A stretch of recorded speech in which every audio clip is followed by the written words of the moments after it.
Eu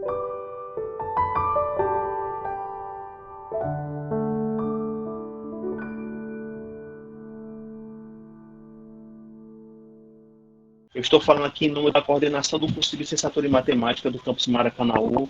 Eu já falei isso em particular para o professor Cícero Thiago, mas eu quero deixar aqui completamente externado na frente de todo mundo que é uma honra tê-lo aqui conosco, professor, tá certo? Eu estou lhe tratando como professor, mas o Cícero aí foi um grande amigo na época de graduação. E quando a gente para olhar, cara, a questão de data é um negócio assim muito interessante, né? A gente se conhece, Cícero, há 20 anos. Nós fizemos parte da turma da UFC, 20 anos, cara, né? A gente fez parte da turma aí de 2020. E eu quero externar, cara, a minha felicidade de ter aqui você conosco hoje, tá bom? E o que eu falei para você, cara, no particular, eu vou repetir aqui agora na frente dos nossos alunos, né? O que eu espero é que esse momento de hoje, ele possa servir para os nossos alunos hoje, como serviu para mim há 20 anos atrás, uma experiência que nem essa, tá bom? Você é um cara que tem larga experiência nessa área de Olimpíadas, de preparação para escolas militares, fizemos graduação juntos, você tem mestrado também. Eu não quero perder tempo aqui falando do seu currículo, mas o que eu quero realmente deixar enfatizado para todos os nossos colegas, em especial para os nossos alunos. Para a gente é uma grande honra ter você aqui conosco, e eu espero que todos possam vislumbrar essa oportunidade que estão tendo. Não é simplesmente um momento, mas eu entendo como de mudar uma trajetória a partir de uma boa decisão, tá certo? Então, Cícero, fique à vontade, tá certo? A gente estabeleceu aqui mais ou menos uma ideia de 1 hora, mas eu tenho plena certeza que quem vai considerar o tempo oportuno ou não somos todos nós. Fique à vontade, nós não estamos presencialmente para poder lhe dar uma oportunidade de lhe dar um abraço, tá certo? Valeu, mas sinta-se abraçado por todos, estamos aqui em casa e fique de portas abertas, sempre quando você quiser, e nesse momento a palavra está com você, tá bom? Valeu, meu amigo Davi. Rapaz, nada melhor do que você ter um amigo para fazer a apresentação sua, né? Porque a pessoa lhe enche de elogios, né? E de certa forma um pouco exagerados. Bom, mas Davi, muito obrigado pelo carinho, muito obrigado pelo convite. Uma boa tarde a todos os professores que estão assistindo, todos os alunos e futuros professores, e já atuais professores, porque muitos compartilham a sala de aula com a sala de aula na universidade, a sala de aula na escola, né? Queria agradecer também a minha esposa que está online, meu irmão também que estão aí prestigiando, tá? Então, pessoal, o Davi é meu colega dos tempos de faculdade, né? Ele me fez esse convite para falar um pouquinho para vocês, acho que talvez sobre a minha carreira de professor, né? Eu iniciei a minha carreira de professor, eu tive a felicidade de iniciar minha carreira de professor trabalhando com Olimpíadas de Matemática, né? Eu tive a oportunidade de estudar numa escola particular, nos tempos de colégio, né? E que nessa escola tinha preparação para Olimpíadas, que eu tive a oportunidade de conhecer as Olimpíadas. Enquanto estudante de colégio, eu não tive, por exemplo, grandes resultados, por exemplo, em Olimpíadas de Matemática, né? Eu me classifiquei uma vez na Olimpíada Cearense de Matemática, viajei para uma Olimpíada, que é a Olimpíada Rio Platense de Matemática, né? Não fui premiado lá, mas ainda assim aquilo ali me encantou. A matemática que eu vi nas Olimpíadas de Matemática, certamente ela me encantou muito mais do que a matemática que eu aprendia na sala de aula.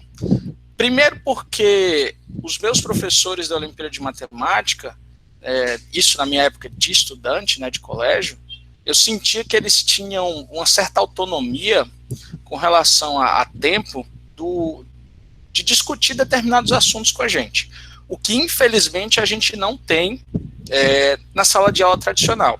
A gente tem um grande programa para cumprir na sala de aula e às vezes a gente tem que passar por um determinado assunto sem dar tanta atenção que ele merece, né? E as Olimpíadas de Matemática, por exemplo, elas proporcionam isso. Já é algo muito interessante, porque a gente pode ter um tempo maior para discutir cada assunto com mais profundidade, e eu acho que isso que torna o processo de aprendizagem da Olimpíada de Matemática muito, muito mais interessante para o aluno do que na sala de aula tradicional, né? Mas aí, eu vou resumir um pouquinho a minha carreira de professor, tá? Vou falar um pouco sobre o mercado de trabalho de Olimpíadas de Matemática, de escolas militares, mas eu queria também falar de uma maneira geral sobre ser professor de matemática, não é? A primeira coisa que a gente tem que pensar é que se você escolheu ser professor de matemática, é porque você gosta de matemática. Eu sempre fui apaixonado por matemática, não é?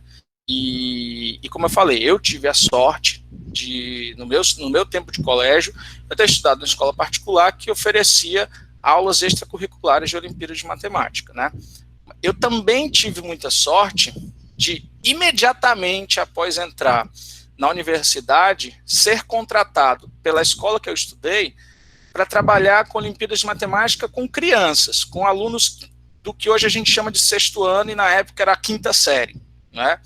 Então eu lembro que eu tinha 4 aulas de 50 minutos semanais para trabalhar com crianças de quinta série. Isso já foi fantástico, porque trabalhar com criança é muito mais difícil do que trabalhar com pré-universitários, não é? Por uma série de motivos. Então, foi muito positivo aquilo ali.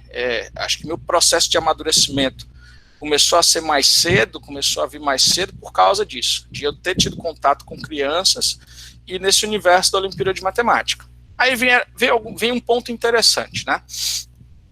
Cícero, como é ser um professor, como se tornar um professor de Olimpíada de Matemática. Eu lembro que quando eu estava na graduação, no primeiro ano de faculdade, no ano de 2001, né, eu descobri na biblioteca do curso de matemática vários livros, né, que tinham conteúdo específico para a Olimpíada de Matemática. Livros que eu nunca tive acesso na escola. Perceba que o ano de 2001, a internet ela ainda estava muito no início, aqueles sites de pesquisa eram muito, acho que, muito fraquinhos. Eu lembro que tinha o KD, né, algumas coisas bem fracas, assim, não era o Google ainda. Então, assim, hoje, a internet, ela te oferece, se você olhar com carinho, te oferece material suficiente para você estudar em alto nível qualquer coisa, o que na minha época, nesse ano de 2001, não tinha. Então, assim, a Biblioteca da Matemática ela foi muito importante. Eu lembro que eu não tinha dinheiro para comprar esses livros, eu até na época descobri onde comprava, então muitos eu fotocopiei, não estou incentivando isso, tá? Mas nos meus tempos de estudante eu fiz muito isso, eu usei bastante os livros da biblioteca, e eu pensei assim, bom, eu comecei o curso de bacharelado em matemática, com a ambição de trabalhar com pesquisa. E no mesmo primeiro ano de faculdade, eu entrei na sala de aula trabalhando com preparação para a Olimpíada de Matemática com crianças, né, com alunos de quinta série ou sexto ano. Então eu comecei a passar por 2 universos bem diferentes. O universo do bacharelado, que é um universo voltado para a academia, para pesquisa, né, com professores de alto nível. E, por outro lado, um ambiente que não era, digamos, naquele momento, favorável para que o cara trabalhasse na sala de aula. O bacharelado e a licenciatura são 2 cursos bem distintos, né? Bem distintos mesmo.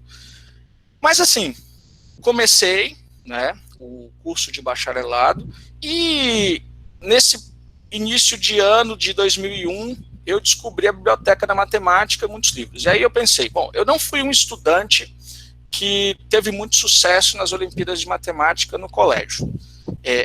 Mas eu já estava trabalhando com Olimpíadas de Matemática com crianças.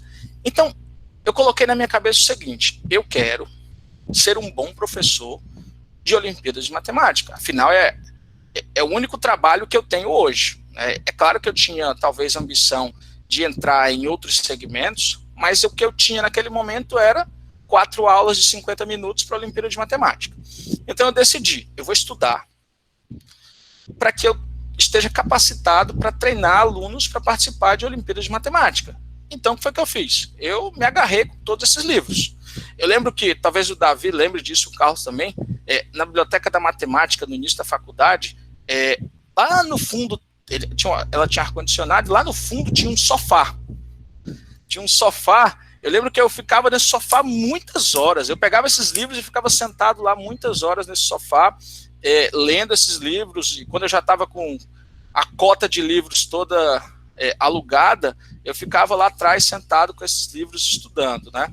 Então, foi o início de tudo. A primeira coisa eu decidi que eu ia me capacitar para isso. Então, acho que a primeira coisa que você precisa colocar na cabeça, se a sua vontade, se o seu sonho é trabalhar num projeto desse de Olimpíadas, você nunca vai deixar de estudar. Você tem que estar sempre estudando e se capacitando. Eu iniciei essa capacitação logo quando eu comecei a trabalhar com Olimpíadas. 20 anos depois, como o Davi já mencionou, eu continuo me capacitando, tá? Hoje, claro, com a estabilidade financeira, eu já posso comprar os livros que eu quero, tá? Mas eu estou sempre comprando livros e livros novos que saem todos os dias. Hoje, a literatura para a Olimpíada de Matemática, ela é fantástica, o que não era fantástico em 2001, apesar de naquela época já ter muitos livros clássicos, mas hoje, se você quiser se preparar em alto nível, tem, uma infinidade de livros bons para você se preparar. Então, a primeira coisa que você tem que pensar jamais deixar de estudar. Esse é o ponto muito positivo das aulas de Olimpíada. Você nunca vai entrar numa zona de conforto. Principalmente quando você sentir que seus alunos estão evoluindo. Porque certamente eles vão evoluir numa velocidade muito maior do que a que você consegue evoluir nesse momento. Porque você não já tem mais tanto tempo para estudar como eles. Então, assim, o que eu posso dizer é que o mais gratificante de tudo é quando você chega num determinado ponto com algum aluno em que você percebe que o seu aluno já está no nível de matemática muito maior do que o seu. Não é? E quando você vai dar aula para algum aluno e ele te faz perguntas que você diz, eu vou levar essa pergunta para casa e daqui a uma semana eu posso tentar te responder essa pergunta, né? Isso é gratificante demais, isso aí é muito bom quando aquela história de superar o mestre, né? Quando o aluno supera o mestre. Então, isso não te deixa entrar numa zona de conforto. Talvez a sala de aula tradicional, ela em algum momento possa fazer com que você entre numa zona de conforto. Principalmente se você tiver, por exemplo, uma carga horária de aulas muito grande, né, e que te impossibilite, por exemplo, de ter muitas horas de estudo. Às vezes você tem família, né, filhos, dedicar tempo para os filhos, e aí você acaba não tendo tempo para se dedicar como deveria. Né? Então, às vezes, quando a gente... Por exemplo, o pessoal que trabalha em turmas de cursinho vão me entender bem. Às vezes você trabalha em uma determinada frente 3 anos seguidos no cursinho, que a aula já está no piloto automático. Né? Você já entra lá, já sabe exatamente o que você vai falar, já tem a lousa, você fecha os olhos, você vê a lousa que você vai escrever toda na sua mente, né? E aí isso te deixa entrar na zona de conforto. Então, Olimpíadas de Matemática, elas nunca vão te permitir entrar na zona de conforto. Isso é muito positivo, porque a melhor coisa do mundo é você estar sempre estudando e se capacitando. Tá? Outro universo que não vai permitir você entrar na zona de conforto é o universo de escolas militares, né, que são turmas de alto desempenho e que você, de fato, vai ter que estar estudando o tempo inteiro. Tá? Mas eu não queria falar só disso. Eu queria falar de ser professor de uma maneira geral. Eu não trabalhei só com Olimpíadas de Matemática, eu não trabalhei só com escolas militares, eu já vivi, acho que todos os universos. Eu já trabalhei com crianças que hoje estão no 5º ano, antigamente era a antiga 4ª série. Eu já entrei na sala de aula regular em todas as séries do 6º ano ao 3º ano do ensino médio, então eu já passei por todas as realidades. Eu não vivi a realidade da escola pública municipal ou estadual, porque eu não tive interesse. Eu sempre trabalhei no setor privado, tá? Mas eu já trabalhei com todos os segmentos de sala de aula, tá? E porque às vezes o cara diz, não, o cara que dá aula de Olimpíada de Matemática, ele só trabalha com aluno bom. Assim é fácil. Mais ou menos. Você tem que pensar também que quanto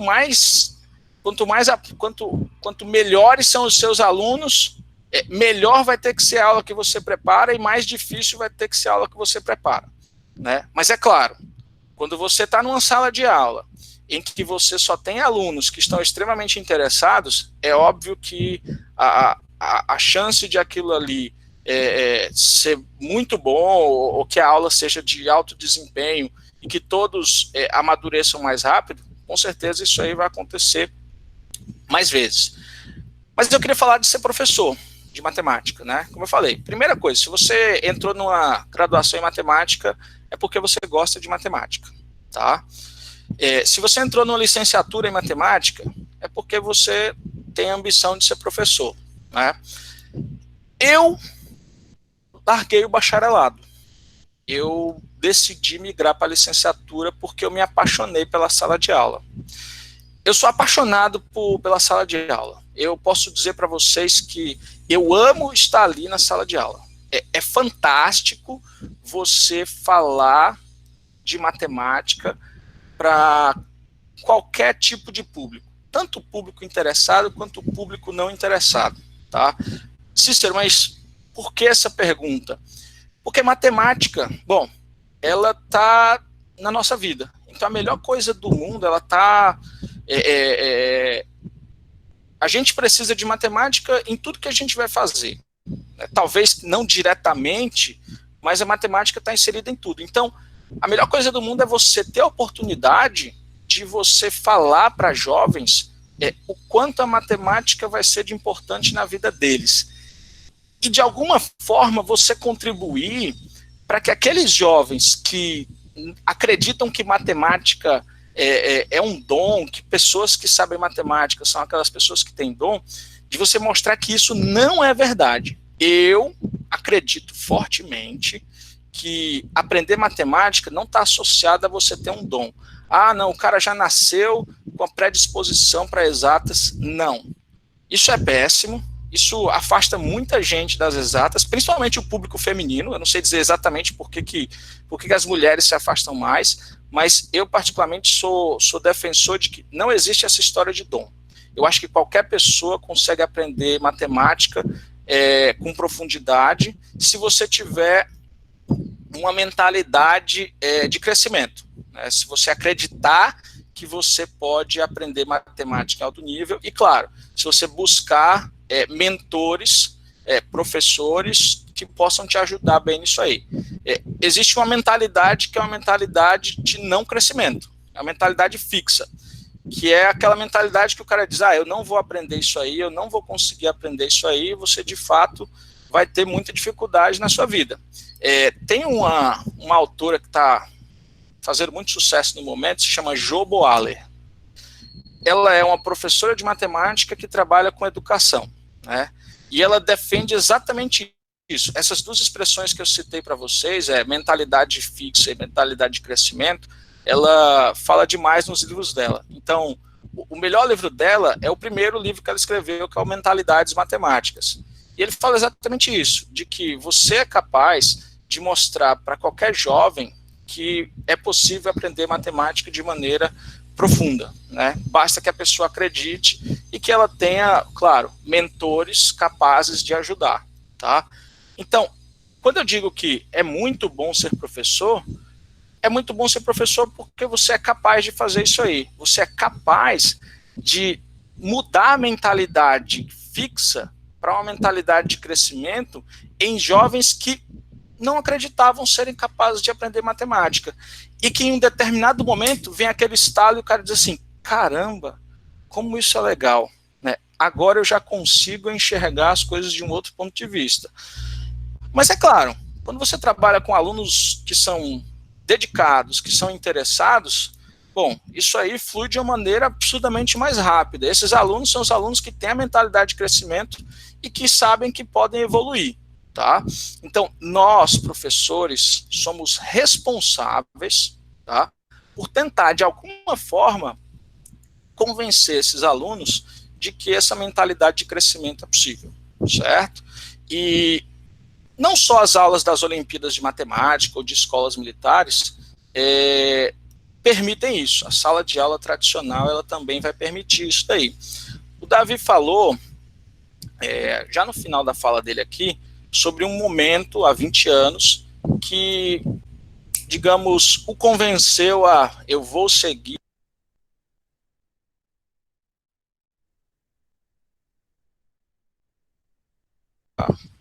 Pronto, acho que voltou. Tá tudo bem? Tá todo mundo me ouvindo aí? De boa? Tá ok aí?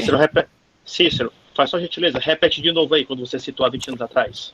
Então, o Davi citou um momento na vida dele que ele decidiu que ia continuar na matemática, que foi um momento que foi impactante na vida dele.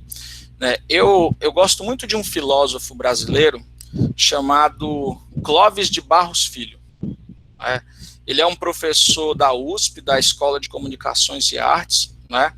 E há alguns anos, eu assisti uma entrevista que ele deu no programa do Jô Soares, né?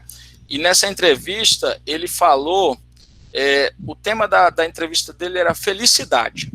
Ele definia, ele dizia como os gregos definem felicidade. E os gregos definem felicidade como o momento que você deseja a eternidade. Isso é um momento de felicidade. E ele conta, eu convido todos vocês a procurarem aí no YouTube, né, colocarem Clóvis de Barros Filho, sei lá, Jô Soares e Felicidade, vão te redirecionar para essa entrevista. Ele conta exatamente o momento em que ele decidiu que ele queria ser professor. E isso aconteceu quando ele tinha 13 anos, né? O professor de geografia montou um seminário e nesse seminário ele tinha que falar sobre o petróleo, né? E ele disse que estudou tudo que podia sobre o petróleo e ele tinha que dar um seminário de 50 minutos. E com 15 minutos ele falou tudo que ele sabia sobre o petróleo. E aí o professor ficou naquela expectativa, sim, mas você não vai falar mais nada, né? E aí ele pensou, bom, a bola veio para mim, ele usa até essa expressão no vídeo, a bola veio para mim. Então ele decidiu que ele ia inventar sobre o petróleo. E aí ele começou a falar uma série de coisas sobre o petróleo. Ele disse que o melhor petróleo do mundo era o petróleo da Romênia, de uma determinada região da Romênia que ele disse que tirou das aventuras de Tintim. E disse que nesse momento o professor ficava olhando assim com a cara, tipo, esse cara não pode estar falando sério. E aí ele olhou para o professor e disse assim, por que você não copia o que eu estou falando? Porque só assim você vai aprender alguma coisa, né? E ele disse que quando o professor não respondeu esse questionamento dele, ele disse, olha, esse aqui é o local que eu quero ficar para o resto da minha vida, isso aqui foi um momento que impactou e que eu decidi ser professor a partir daqui, né? Então todo mundo tem um momento na vida que você decide o que quer fazer. Eu tive alguns exemplos, né, alguns bons motivos para me tornar professor. Um dos meus irmãos que é professor e que ele sempre foi um exemplo muito grande para mim. Ele é um dos motivos pelo qual eu sou professor. Eu tive um grande professor na escola que me motivou, né, também bastante a ser professor.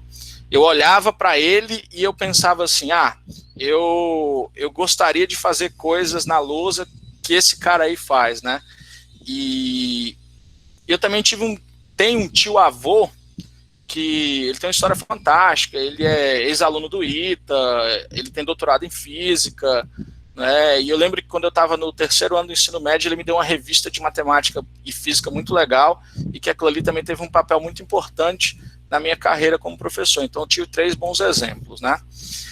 Então, acho que a primeira coisa para você ter um sucesso como professor é você ter paixão pelo que você faz, é você amar o que você faz. Eu sou extremamente feliz com a decisão que eu tive quando eu decidi largar o bacharelado e mudar para a licenciatura e decidi que o meu lugar era a sala de aula. Eu gosto demais de ser professor, eu gosto daquela coisa da sala de aula, né? E mais, eu tenho uma meta de vida. Eu quero chegar ao final da minha vida, sei lá, a minha velhice, e olhar para trás e dizer, eu causei um impacto positivo na vida dos meus estudantes. né?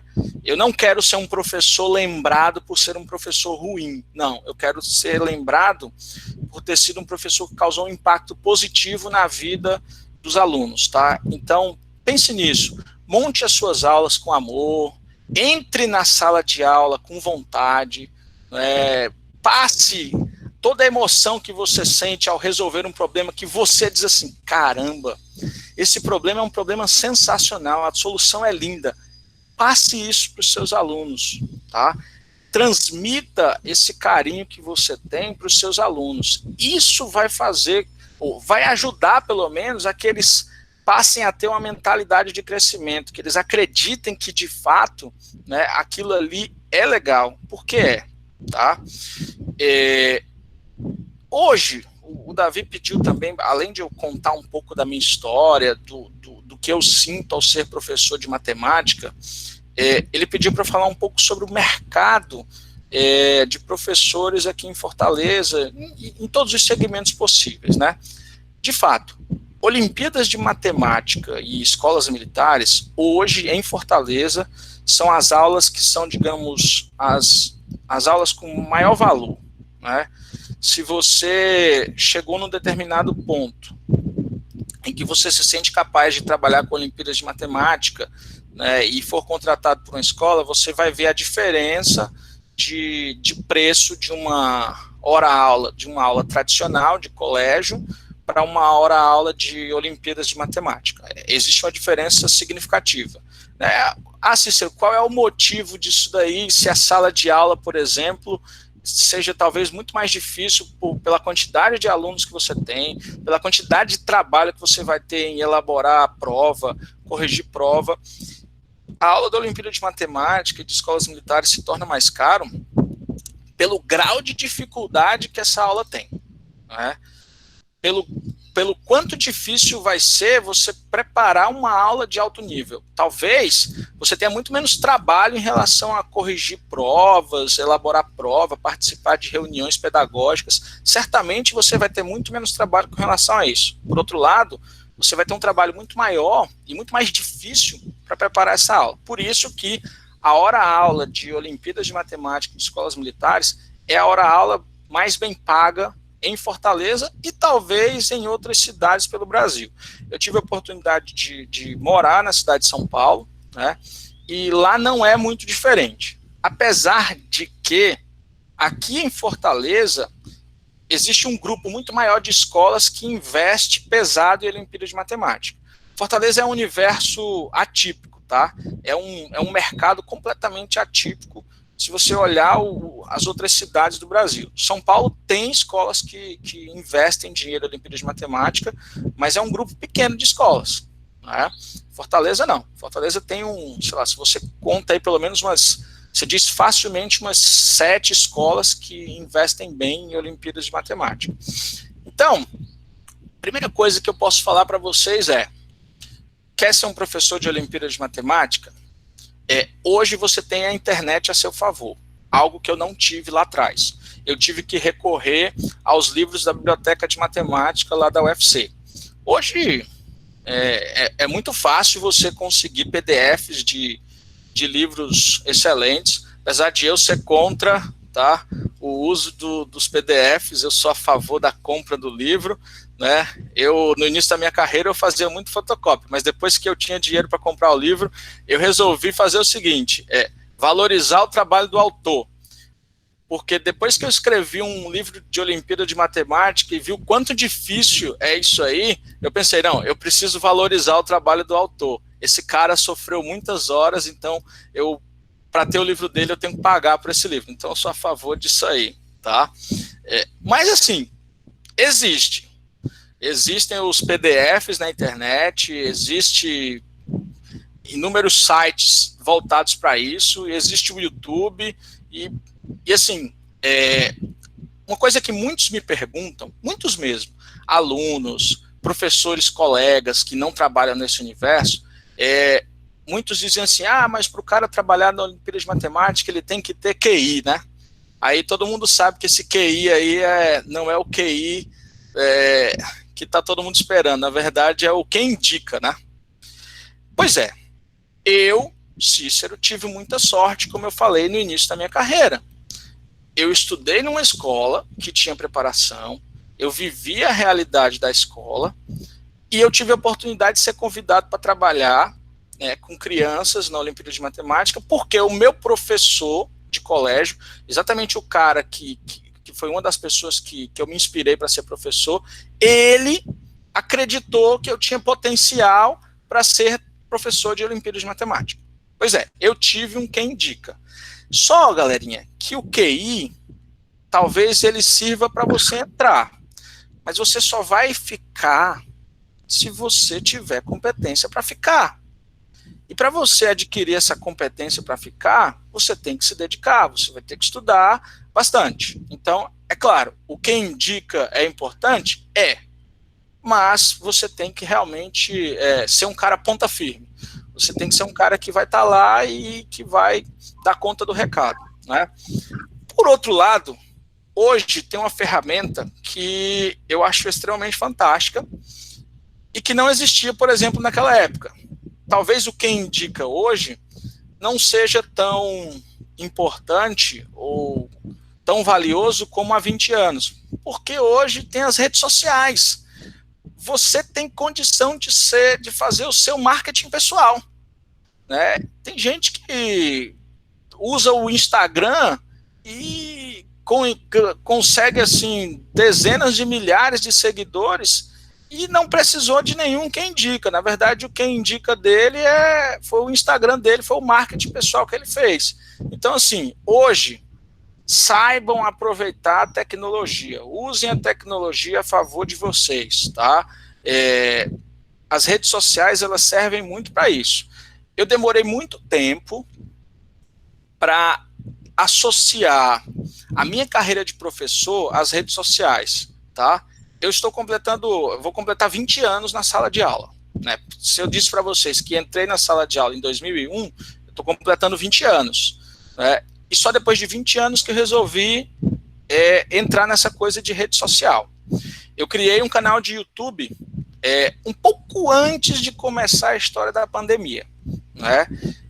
Não foi no meio da pandemia que eu criei. Na verdade, eu criei um pouquinho antes, porque eu sempre tive um sonho de oferecer matemática de qualidade e gratuita para todo mundo. Eu queria mostrar o quanto matemática é legal para a população, tá? Então, por isso eu entrei nas redes sociais. Mas assim, pessoal, hoje, acho que a melhor maneira de apresentação de currículo são as redes sociais. É você saber usar esse YouTube, é você saber usar o Instagram, né, e aparecer para o mundo, tá? E claro, certamente as grandes escolas, elas estão de olho nisso aí, não tenha dúvida. Quando um aluno vai se matricular numa escola, né, uma escola tradicional, ela preenche um cadastro, né? E nesse cadastro ele pergunta uma série de coisas. E uma das coisas que se pergunta é: qual foi o melhor professor que você teve na sua vida? Qual é o professor que você não esquece? Certamente a escola vai guardar aquele registro. Então o cara vai dizer: eu não lembro de um professor que eu tenha gostado muito na escola, mas tem um cara no YouTube que eu sigo, porque o cara é muito bom e esse cara marcou muito a minha vida. Então você hoje tem muito mais oportunidade de fazer o seu marketing pessoal do que há 20 anos, né? Há 20 anos o que eu tinha eu fazia um currículo num papel, entregava no RH de uma escola e você queria, tipo, sei lá, tinha uma pilha de currículos lá e você rezar para que o seu currículo fosse um escolhido para que fosse lido, né? Ou você tinha o tal do QI, né? O quem indica. Então, eu acho que hoje você pode, de certa forma, usar as mídias sociais a seu favor, né? Mas, assim, ser professor de matemática é uma coisa que você tem que gostar demais, você tem que gostar bastante, porque você tem que estar sempre estudando. E você vai ter que ouvir, e você vai ouvir a vida inteira que matemática é disciplina que ninguém gosta. Os alunos vão dizer: para que eu preciso estudar matemática se eu vou ser médico, isso e aquilo. Eu vou citar um exemplo, que é um exemplo triste, O exemplo, a situação que a gente vive hoje, que é uma situação terrível, né? A gente tá numa situação que parece filme de Hollywood, que a gente está vivendo um apocalipse, né? Mas eu tenho certeza absoluta que ao final desse caos que a gente está vivendo, nenhum aluno vai esquecer das funções exponenciais, do crescimento exponencial da curva, do achatamento da curva. Não tenha dúvida. Todos os alunos vão lembrar disso aí, né? Por quê? Porque eles viram isso aí associados à vida deles, tá? Então, galerinha, é extremamente importante a sua qualificação, a sua capacitação, para que você, a minha esposa dizendo aí que eu compro muitos livros, tá? Ela já me deu uma bronca aqui dizendo que não tem onde colocar esses livros mais não. Bom, mas voltando para o que eu estava falando, é extremamente importante que você consiga mostrar aos seus alunos o quanto a matemática vai ser importante, né, na vida deles, né? E, infelizmente, a gente está vivendo um problema em que a gente consegue ver a matemática a nosso favor. A matemática está prevendo quantos casos vão ter, quantas possíveis mortes vão ter, quantos possíveis casos de Covid vão ter. Se a gente conseguir, por exemplo, no isolamento, a gente vai conseguir achatar a curva. Cara, tem muita matemática nisso aí, mas é muito triste a gente ter que passar por uma situação onde vão morrer milhares de pessoas para que a gente possa mostrar, olha, a matemática tem uma importância muito grande na vida de vocês, tá? Então, isso é extremamente importante na vida de você, professor, é se qualificar para que você saiba mostrar exemplos pertinentes. O cara vai ensinar, por exemplo, proporcionalidade para um aluno, não é?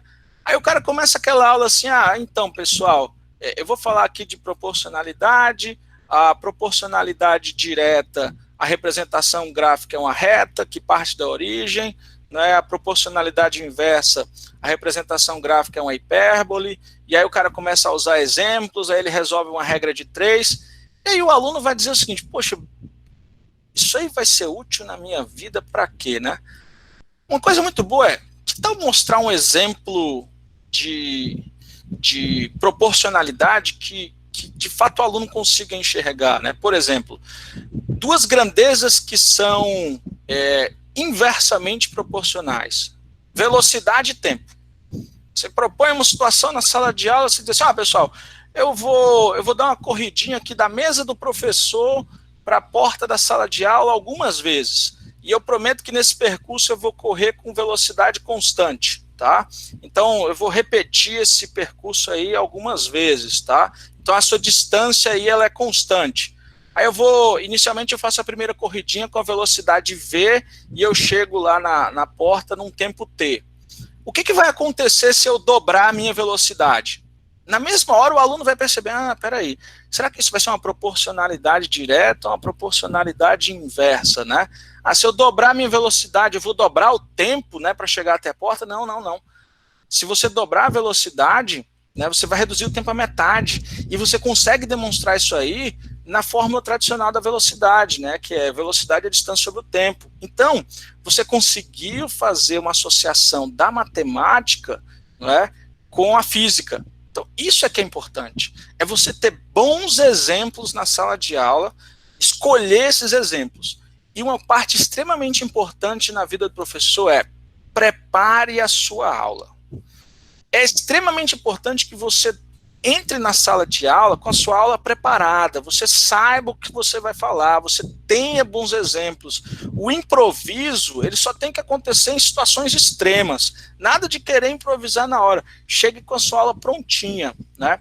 Eu vou dizer uma coisa para vocês, eu não tenho vergonha de copiar o que é bem feito. Certamente, nas minhas aulas, existe um pedaço de cada um dos bons professores que eu tive. Eu lembro de coisas de vários professores. Isso aqui é legal. Isso aqui desse aqui é legal. Cara, juntou tudo isso aí e virou o Cícero Thiago. Não é? Uma coisa que eu aprendi, por exemplo, quando eu fui morar em São Paulo. Não é? Quando eu fui morar em São Paulo, eu percebi que existe um choque de cultura gigantesco. né? A sala de aula em São Paulo era um ambiente extremamente diferente. Eu já estava com praticamente 10 anos de sala de aula, eu já era conhecido aqui na cidade de Fortaleza, e eu fui para São Paulo para viver essa experiência, né? E eu fui trabalhar num grande cursinho e que tinha uma preparação forte para Olimpíadas de Matemática, né? Mas aí o que acontece? Quando eu cheguei lá, eu percebi que as salas de aula de cursinho, a cultura da sala de aula de cursinho era um pouco diferente da nossa. E o processo de adaptação ele foi muito lento, eu sofri demais naquilo ali. Sabe o que foi que o Cícero Thiago fez? Eu lembro que com 6 meses, eu morei 3 anos em São Paulo, com 6 meses eu pedi demissão, né? Porque eu não estava gostando, não estava me sentindo feliz, eu achava que os alunos não gostavam da minha aula, e aquilo ali era cruel, porque eu vinha de uma cidade onde os alunos me amavam, eu sempre tinha uma enquete muito boa, eu sempre recebia cartinhas no final do ano dos meus alunos, eu sempre recebia elogios, e aí você chega, você sabe quando você entrou na sala de aula, que as pessoas não estão gostando de você, diz assim, caramba, o que está acontecendo? Será que eu desaprendi tudo? Bom, foi um choque de cultura, eu precisei entender como é que funcionava o sistema deles, né?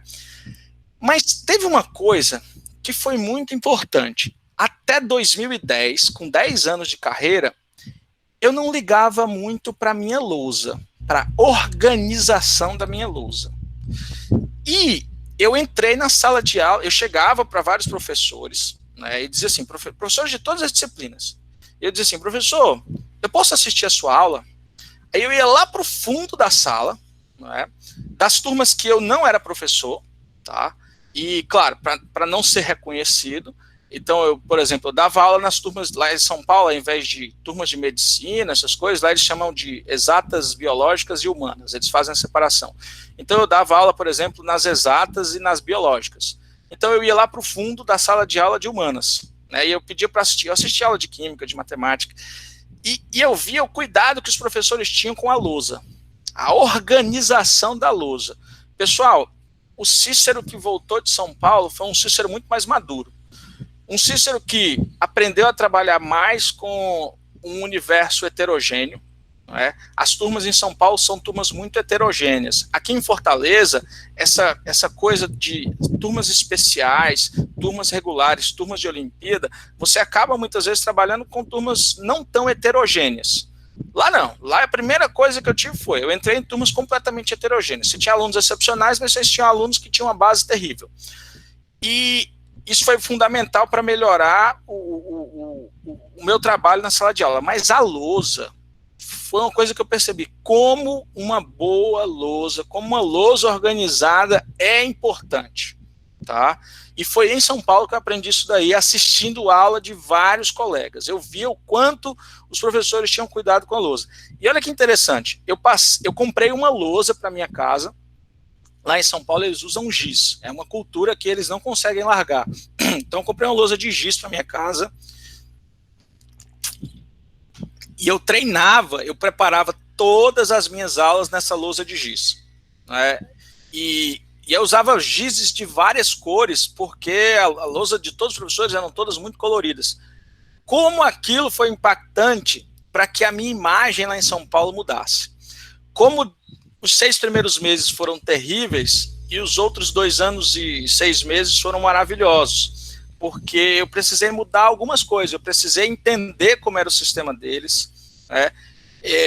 Por exemplo, eu comecei a minha palestra aqui para vocês dizendo que foi muito bom ter começado a minha carreira de professor como professor de Olimpíada de Matemática, por causa daquela coisa de você não parar de estudar. Mas, por outro lado, quando você trabalha na Olimpíada de Matemática, você quer seguir o rigor matemático na ponta do lápis, você quer demonstrar tudo, você quer justificar tudo, e nem sempre isso é legal. Tem determinadas turmas que você não vai conseguir isso aí.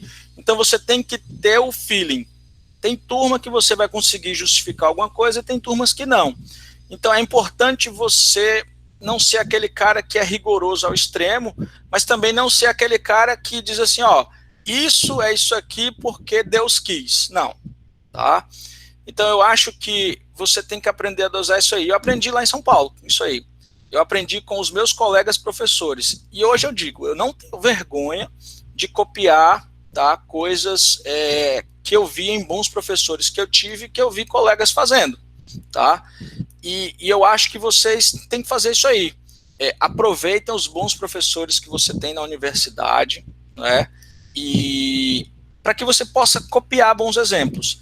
Agora, acho que os segredos para um sucesso como professor de matemática é dedicação, nunca cansar de estudar, nunca deixar de estudar, preparar a sua aula bem, não é? E demonstrar paixão na sala de aula, demonstrar para os seus alunos que, poxa, é legal fazer aquilo ali, e os alunos enxergarem que é prazeroso aquele momento com matemática. Se você conseguir isso aí, certamente você vai ter um feedback e um sucesso na sua carreira como professor de matemática. Eu lembro de eu nunca vou esquecer desse exemplo, porque ele é muito engraçado, mas ele é meio bizarro, né? Eu tive um aluno de Olimpíadas de Matemática, um cara sensacional. Eu vou citar o nome dele porque eu sei que ele vai me permitir. O nome dele é Bruno Brasil. O Bruno Brasil foi um dos caras que mais ganhou medalhas aqui em Fortaleza, né? Ele foi para 2 Olimpíadas Internacionais. O Bruno hoje está estudando numa escola de economia lá nos Estados Unidos, né? E eu lembro que quando eu comecei a dar aula para o Bruno, né? Eu lembro que ele dizia: caraca, Cícero, essas coisas que tu faz são coisas sensacionais. Aí teve um dia que ele disse uma coisa que eu passei semanas, assim, quando eu lembrava eu começava a rir assim do nada. Ele disse assim: Cícero, eu nunca usei drogas, mas às vezes eu estou na tua aula e eu fico com a sensação que talvez um drogado tenha quando usou uma daquelas drogas alucinógenas, assim, muito louco, porque, cara, é fantástico o que tu faz, eu fico com a sensação... Pessoal, vocês não têm noção, é gratificante demais você ouvir isso aí, é fantástico você saber que de alguma forma você causou um impacto muito positivo na vida de alguém, tá? E que seja um aluno. Outra coisa extremamente importante a gente vive num mundo um mundo doente que eu digo hoje a Organização Mundial de Saúde diz que, sei lá, 60%, 70% da população mundial sofre de algum transtorno mental, depressão, ansiedade, síndrome do pânico, né? Esteja sempre à disposição dos seus alunos para ouvi-los, tá? Demonstre empatia, se coloque no lugar deles, tá? Eu acho que isso vai ser importante na sua carreira de professor. Então, acho que é basicamente isso, dedicação, amor pelo que você faz, não ter vergonha de copiar bons exemplos, demonstrar paixão na sala de aula, se colocar no lugar dos seus alunos, empatia, tá? Eu vou passar uma tarefa... Claro, eu tenho bons exemplos de professores para dar, mas eu também tenho exemplos de professores que foram ruins e que causaram impacto negativo, né? O professor passa uma lista com 250 questões de matemática. Pessoal, isso não é saudável, isso não é pedagogicamente positivo. O cara passar 250 questões, a chance de ele passar aí 130 que tem a mesma ideia é gigantesca. Passe questões que vão causar algum impacto para esse cara. Passe uma que de certa forma vai ter relevância, que vai fazer ele pensar fora da caixa, né? Então, assim, não, professor, eu vou passar um trabalho para dar trabalho. Não é que você vai passar um trabalho para dar trabalho. Você vai passar um trabalho para que aquele aluno pense, para que ele ganhe alguma coisa ao final daquele processo, tá? Então, pensem nisso. Isso é um pouco de empatia. Se coloque no lugar do seu aluno, né? Na universidade, eu também tive professores terríveis. O Davi aqui não me deixa mentir. O Daniel Pires Smith, eu também. Nós tivemos alguns professores que, por favor, né? Então, tem os exemplos positivos, tem os exemplos negativos. O que eu mais digo para vocês pensem assim, ao final da minha carreira, eu quero ser lembrado pelos meus alunos como alguém que causou um impacto positivo, tá? E não um cara chato, rancoroso, tá? Pensem nisso, certo? Eu acho que, assim, eu poderia passar o dia aqui inteiro falando para vocês, né? Eu gosto demais de conversar sobre matemática, né? Sobre a vida de professor de matemática. Eu amo o que eu faço, tá? E é isso, eu acho que vocês têm que colocar amor no que vocês fazem, né? E, bom, eu acho que eu falei tudo que eu queria falar e eu estou aqui agora São 3 horas, eu acho que eu falei num tempo bom, né? Os meninos me deram mais ou menos 1 hora, mas eu vou deixar vocês aí à vontade para fazerem perguntas aí. Eu acho que talvez muitos têm muitas perguntas boas aí para fazer, tá bom? De novo, eu quero agradecer aos meninos, o Carlos, o Davi, né, pelo convite, o Davi pelas palavras exageradas aí de sempre, né? De novo, é muito bom você ter um amigo fazendo a sua apresentação, tá? E é isso aí. Bom, eu espero realmente que vocês tenham gostado, que de alguma forma essa palestra tenha causado algum impacto positivo, tá, na sua vida, tá? E que eu estou à disposição dos meus amigos aí, professores, para outros encontros desse aqui. E eu espero que em breve encontros presenciais, né? Que a gente possa, de fato, tá aí junto, né? E falar um pouco de matemática também, né? Talvez num encontro futuro, falar um pouco de matemática, né? Usar a lousa. Professor de matemática quer sempre escrever na lousa, né? Então é estranho você estar aqui de frente para um computador sem poder pegar num pincel ou num giz e fazer um pouco de matemática. Mas muito obrigado pela atenção de todos que vocês destinaram aí. Eu espero que, de alguma forma, eu tenha falado alguma coisa que tenha causado impacto para vocês. E agradecer aos meus amigos aí pela confiança, né, que foi depositada para eu falar para os futuros professores de matemática. Cícero, é o seguinte, a gente recebeu aqui algumas questões, né, alguns conselhos também. Eu vou tentar otimizar aqui, juntando uma ou duas para você tentar responder de uma vez só, tá certo? Eu tô com tempo livre, então não se preocupe aí. Beleza, cara. Então, assim, a Natália Viana, ela perguntou o seguinte: quais são as premiações de Olimpíadas que se tem? Para alunos de colégio, né? Assim. De um modo geral, até aproveitando que o Nardo não,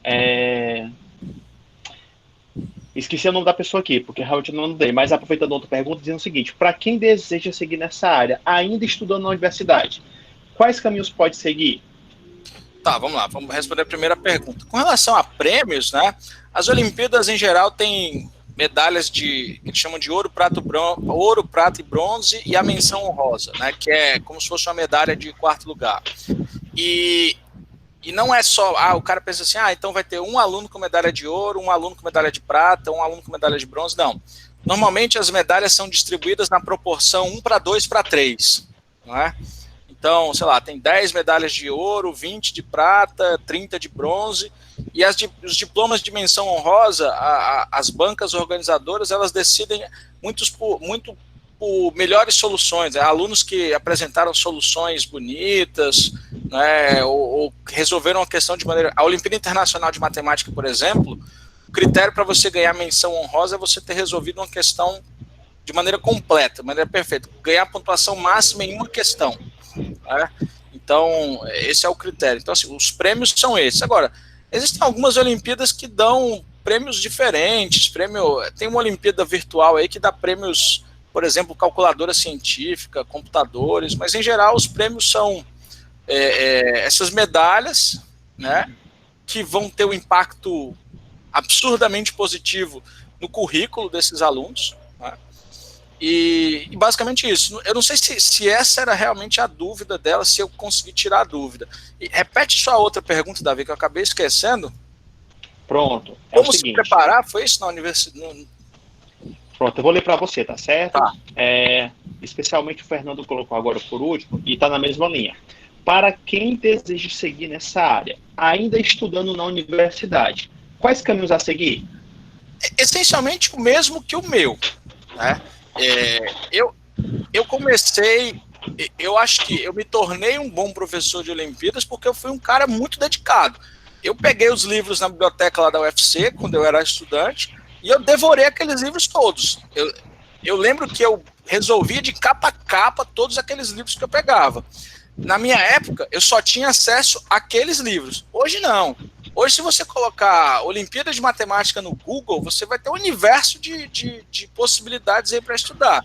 Então, o que eu sugiro se capacite bastante, porque hoje você não tem desculpa de dizer, eu não sei por onde eu estudo, eu não tenho literatura. Tem sim, existe muita literatura, né? Por exemplo, um dos nossos professores lá da UFC, o Antônio Caminha, ele publicou uma coleção inteira de livros de Olimpíadas de Matemática de todas as áreas. Ele passeia por todas as áreas. Álgebra combinatória, teoria dos números, né, e geometria. Ele escreveu livro de tudo. Então, assim, hoje tem literatura de alto nível, em português, por exemplo, para se dedicar para a Olimpíada de Matemática. Então, o que eu digo faça o mesmo que eu fiz. Estude bastante, né? Eu não, uma coisa que eu acho extremamente importante, eu citei no meio da minha palestra que eu acredito fortemente que qualquer pessoa pode aprender matemática de maneira profunda. Eu vou dar um exemplo. A pessoa se chama Cícero Thiago. Eu não fui um aluno com prêmios de Olimpíadas de Matemática no colégio. Eu tive acesso a Olimpíadas, é claro. Eu entrei na universidade de matemática com uma base matemática muito boa, isso é verdade. Mas eu sempre fui um cara que eu sou o exemplo do trabalho, né? Citando aqui o futebol, Muricy Ramalho, aqui é trabalho, meu. Então, assim, eu acho que eu cheguei onde eu cheguei por muita dedicação minha, tá? E mais, eu não acredito na história do dom. Eu não acredito que exista um dom matemático e pessoas nasçam com dom. Não, isso para mim é falso, tá? Eu acho que dedicação é o fundamental aí. Então, acho que você tem que fazer basicamente isso. Beleza? Show de bola, Cícero. Muito bom, cara. Muito bom mesmo estar te escutando aqui. Tem outras perguntas relacionadas à questão profissional em si, né? O mercado. Pode mandar ver. Eu acho que foi bem direto. Mas qual é a demanda dessas aulas e qual é a média de valor que é pago por essas horas-aulas? Tá, vamos lá. Hoje, as escolas de Fortaleza, eu consigo pensar em pelo menos umas 8 escolas ou 9 escolas que investem bastante em Olimpíadas de Matemática, né? Então, a gente tem uma quantidade razoável de aulas disponíveis para isso aí, tá? Por exemplo, uma das escolas que eu trabalhei aqui em Fortaleza, ela tem só em matemática algo em torno de, 80 aulas semanais distribuídas, 80 aulas de 50 minutos, distribuídas entre o 6º ano e o 3º ano do ensino médio. Isso é uma quantidade não trivial de aulas, né? O cara pode dizer, não, mas tem uma escola ali que ela oferece uma tarde de aula para alguns alunos se aprofundarem no de matemática. Não, não é isso. Existe uma quantidade não trivial, né, de escolas que oferece treinamento de alto nível. Então, assim, tem uma quantidade boa, tá? Escolas militares também. Tem um universo aí tem professor amigo meu que largou escola para abrir cursinho voltado para escolas militares e vive disso hoje, né? O dono do Alamar é um cara que trabalhou comigo quando eu iniciei minha carreira, que é o Glauber Rocha. O Glauber, ele largou tudo para ter o cursinho dele, de preparação para colégio militar. Hoje ele tem preparação para tudo, escolas militares, SpaceX, APICAR, AFA, mas ele começou com preparação ali para o colégio militar, certo? Então, assim, tem uma demanda razoável de aulas. E com relação a valor, como eu falei, essas aulas de Olimpíadas de Matemática, escolas militares, normalmente são as aulas mais bem pagas pelo grau de dificuldade dessas aulas. Mas o valor médio, em geral, está ali entre 45 e 50 reais, o valor inicial de hora-aula de Olimpíada. Tá? Não estou exagerando, se você olhar aí as escolas, em geral, esse é o preço que gira, 40, eu vou chutar uma média aí, 40 reais, tá? Um valor médio inicial, certo? Beleza, Cícero. A gente tem mais perguntas, tá bom? Vamos aqui aproveitar a sua boa vontade. O nosso aluno Dardo, que é estudante do curso de licenciatura do S2, né, segundo semestre, ele pergunta: qual a melhor idade para um aluno começar a ser preparado para Olimpíadas? O ideal é que ele comece logo, porque assim, existe Olimpíada de Matemática, a OBMEP agora tem para estudantes a partir do 4º ano, do 5º ano, se eu não me engano. Mas assim, o ideal seria no 6º ano. Se você tiver condição de apresentar para ele A Olimpíada de Matemática no sexto ano, existem competições para isso. Existe a OBMEP, existe a Olimpíada Canguru, existe a Olimpíada Cearense de Matemática. Então, assim, o ideal é começar cedo. Iniciar a Olimpíada de Matemática no ensino médio é difícil. É difícil porque, não é impossível, mas é difícil porque a Olimpíada do ensino médio exige que você já tenha uma base sólida de matemática, né? Então, quanto mais cedo você começar, melhor, e de preferência no ensino fundamental. Beleza. Continuando aqui com as perguntas, tá bom, Cícero? A aluna Elaine Keffel faz o seguinte: professor, o senhor acha que é possível implementar uma dinâmica de aula similar ao de uma aula olímpica na aula convencional? Aí ela faz a observação, adaptando o conteúdo base para uma dinâmica mais lúdica. Eu acho que isso é o ideal. Como é o nome dela? Elaine, né? Elaine, eu acho que isso é o ideal. Eu acho que é isso que a gente tem que fazer. O que vai exigir é uma preparação mais dedicada para essa aula, com mais esmero, com mais tempo que você vai se dedicar. Mas o ideal é isso, é que a gente consiga sair daquela mesmice de resolver exemplos repetidos, vários exemplos iguais e que não atraem a atenção do aluno. De alguma forma, mostrar a aplicabilidade da matemática, usar a ludicidade aí da situação, mas eu acho que o ideal é isso aí. Sim, eu acho possível, sim, fazer isso. É claro que isso vai exigir muito mais tempo para você preparar essa aula, mas sim, isso não é só possível, como é para mim o essencial. É o ideal você fazer isso aí. Certamente você vai causar um impacto muito mais positivo aos seus alunos de sala de aula do que um professor que resolve apenas seguir o tradicional, tá? Então eu realmente incentivo você a fazer isso aí. Introduza, por exemplo, algumas questões olímpicas nas aulas. Algumas questões que não são aquelas repetições, resolva a equação, encontre as raízes da equação de segundo grau, calcule a soma dos inversos das raízes de equação de segundo grau. Saia da mesmice, tente colocar eles para pensar, né? Pensar fora da caixinha. E uma coisa que eu acho fundamental, permitam que eles errem. O erro é a melhor coisa que pode acontecer no processo de ensino-aprendizagem, tá? Quando o aluno percebe o erro dele, dispara uma sinapse aqui, certamente, quando ele for aprender o negócio, ele vai aprender com muito mais profundidade. Então, eu realmente incentivo você a trabalhar a aula com uma maneira muito mais criativa, usando algo lúdico, usando exemplos mais criativos do que os exemplos tradicionais de sala de aula. Tranquilo. Continuando. David, deixa eu só fazer um comentário aqui. Desculpa, eu não quero atrapalhar, não. Gente, vocês podem fazer as perguntas aí, tá certo? A gente está aqui, que é um trabalho triplo.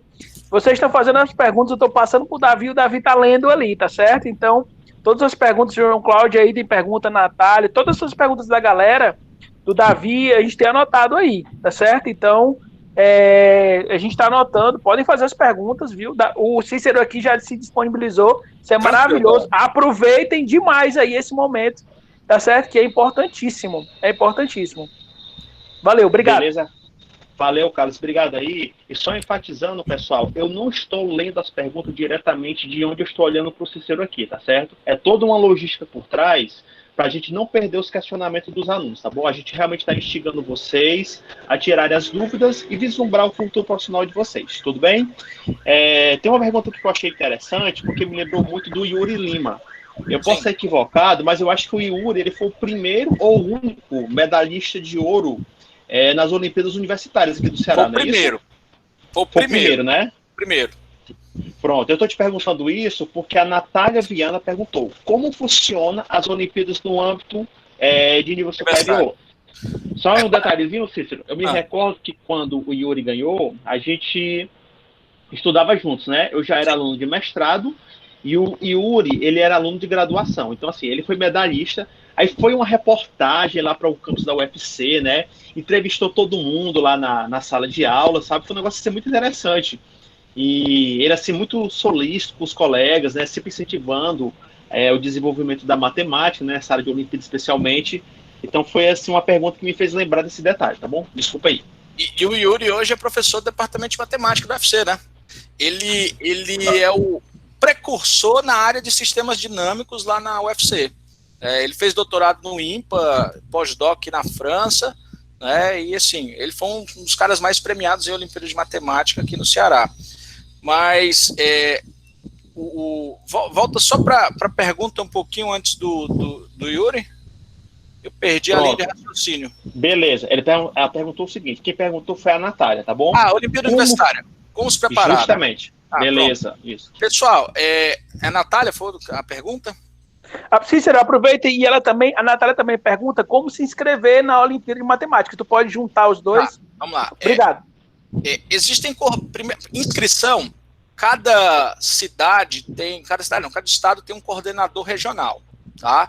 Então você tem que, e eles em geral ficam na universidade. Então eu acho que o coordenador regional da OBM no Ceará é o professor Esdras, lá da UFC, tá? Da UFC Campus do PC, certo? Então acho que você tem que procurar o professor Esdras para se inscrever.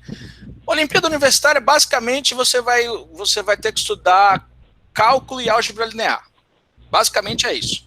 Essencialmente cai fortemente assim, 75% a 80% da prova é cálculo e álgebra linear, né? Cálculo de funções da reta na reta, né? Ou seja, análise na reta, basicamente. E claro, esses 20% restantes aí é um pouco de combinatória do ensino médio, probabilidade, teoria dos números, mas basicamente a Olimpíada Universitária se resume a cálculo de funções de variável real e basicamente álgebra linear, principalmente álgebra linear, tá? Então, estude bastante álgebra linear e cálculo que você tem chance de se dar bem aí na Olimpíada Universitária, né? Então, assim, existe a OBM universitária, existe a Olimpíada Internacional de Matemática para estudantes universitários, foi essa que o Davi citou, o Yuri. O Yuri foi o primeiro cearense a ganhar medalha de ouro na Olimpíada Internacional Universitária, né? E assim, depois acho que teve mais um ouro ou dois com outro aluno de doutorado agora da UFC, que é o Davi Lopes. Acho que o Davi Lopes também ganhou ouro na universitária, né? E ele hoje é estudante de doutorado lá da UFC. Mas é isso, eu espero que eu tenha tirado a dúvida na Natália. Mas basicamente estude bastante álgebra linear e cálculo, que é o que mais aparece na Olimpíada Universitária. Beleza?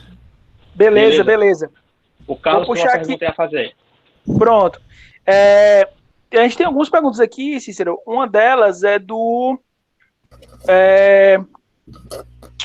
João Cláudio, tá certo? Que ele pergunta assim: João Cláudio é professor do Instituto também, professor de Física. Obrigado, professor João, por estar participando com a gente aí, seja sempre bem-vindo. O que o aluno da licenciatura em matemática deve fazer para que as escolas possam enxergá-lo nas escolas de alto nível, né? As escolas de alto nível possam enxergá-lo. Eu lembro, eu citei um pouco isso aí na palestra, né? Que antigamente a gente dependia muito do quem indica, né? Ou seja, a gente acabava necessitando de algum conhecido dentro de uma dessas escolas. É claro, hoje ainda funciona muito disso, mas eu acho que claro, você se capacitou, você se sente preparado para trabalhar numa escola dessa, com preparação de Olimpíadas, escolas militares, ou propriamente na sala de aula, eu acho que você pode fazer o seu marketing pessoal nas redes sociais. Acho que a rede social hoje ela é fantástica, ela permite que você apareça, né? Você pode não conhecer ninguém, mas você tem a chance de aparecer para o mundo numa rede social, um Instagram, um YouTube. Então procure bons exemplos aí de youtubers ou as pessoas que mexem em Instagram. Tem um cara lá do Rio, Rafael Procópio, né, que é um cara que tem um Instagram Matemática Rio, que esse cara, sei lá, ele tem 3 milhões de seguidores e ele é um cara fantástico, né? Ele tem cursos de matemática online e ele é um cara muito bom, né? Então eu acho que a maneira de você aparecer para o mundo hoje, além do tal do quem indica, né, que eu acho que também é importante, é isso, é você fazer o seu marketing pessoal nas redes sociais, mostrar o seu trabalho nas redes sociais, tá? Eu acho que essa é uma maneira. E claro, se dedicar a sua capacitação. A sua capacitação ela tem que acontecer independente de você estar ou não em uma dessas escolas. Eu acho que o professor de matemática ou professor de física tem que estar se preparando, se dedicando cada vez mais. Se você, uma vez se sentindo capacitado, o marketing pessoal nas redes sociais é o que você deve fazer. Pessoal, Show. Aproveitar só uma coisinha, eu queria divulgar o meu canal de YouTube, tá? Se chama Raio-Ki. Na verdade, assim, eu queria fazer alguma coisa com matemática no raio-x, tentar enxergar assim, a matemática tipo, numa visão de raio-x, e aí eu pensei, não, mas matemática no raio-x ficou uma coisa muito óbvia, né? Aí eu descobri que a letra grega Ki, que é CHI, né, ela parece o nosso X. Então eu comecei o meu canal chamando de Matemática no Raio-Ki, mas hoje o nome é só Raio-Ki. Então sigam lá, né? Tá começando agora o canal, ele tá nascendo agora, estou começando agora a mexer nessas coisas de redes sociais, mas eu já quis aproveitar aí para divulgar o meu canal Raio-Ki, tá? Maravilha, professor Cícero. Depois você pode colocar aqui a referência, a gente vai colocar para todo mundo já entrar, conhecer, viu? Então pronto. Pode jogar aqui. Também. Mas eu passo e você repassa para os alunos. Show de bola, show de bola. A gente tem mais um aqui, tá certo? A gente já tem muitas, e eu tô recebendo, inclusive, aqui pelo WhatsApp, viu? Tá recebendo aqui por fora também. Isso Beleza. É ótimo. Isso é ótimo. Então, deixa eu falar uma aqui, ó. Tem uma aqui do Diogo. Tem uma do Diogo e depois tem uma que eu recebi pelo WhatsApp que diz o seguinte. O Diogo Melo pergunta, qual foi as dificuldades que ele encontrou na cultura paulista para não ter se acostumado, né? Se lá tem muitos nordestinos. Lá tem muitos nordestinos, né? Mas o que me incomodava no cursinho, na verdade são dois universos diferentes. O universo do colégio eu achei muito parecido com o universo do colégio aqui em Fortaleza. O que eu achei muito diferente foi o universo do cursinho. O cursinho lá em São Paulo eu achei diferente daqui. Eu acho que lá o professor de cursinho, além de ser um bom cara tecnicamente falando, ele tem que ser um cara bom de stand-up, né? Ele tem que ter a famosa aula show. E assim, eu não sou um cara engraçado. Nunca fui. Eu não sei, por exemplo, ser engraçado contar piada. E eu acho que a pior coisa do mundo é o cara tentar ser engraçado quando ele não é. Eu acho que isso é péssimo. Então, lá, uma das coisas que eu percebi no cursinho é que a aula de 50 minutos, o cara só dava tipo uns 30 minutos de aula e o resto ele fazia uma coisa de, sei lá, um entretenimento, uma coisa, não sei, eu acho que isso é uma coisa que me incomodou bastante, sabe? Os alunos gostam, por exemplo, de uma lousa organizada, que é algo que eu aprendi bastante.